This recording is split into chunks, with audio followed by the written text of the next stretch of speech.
Selamat siang Indonesia. Anda menyaksikan seputar Bali terkini pukul 11 WITA bersama saya Arna Suputra. Pemirsa, harga gabah kering panen di tingkat petani di Bali pada bulan September 2016 tercatat Rp4.294 per kilogram.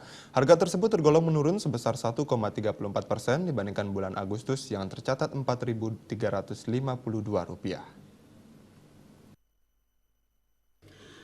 Badan Pusat Statistik BPS Provinsi Bali mencatat harga gabah kering panen di tingkat petani di Bali turun 1,34% dari Rp4.352 pada bulan Agustus menjadi Rp4.294 per kilogram pada September 2016.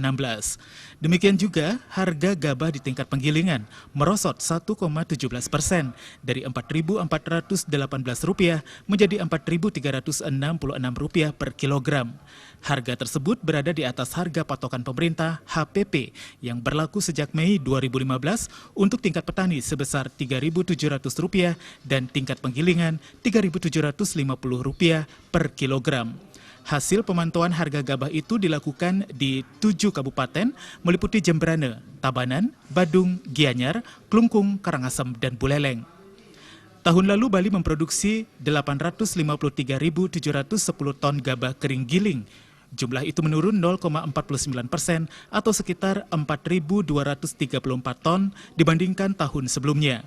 Menurunnya produksi padi secara umum akibat berkurangnya luas panen yang mencapai 5.312 hektar yang terjadi di 5 wilayah meliputi Tabanan, Badung, Bangli, Karangasem, dan Buleleng.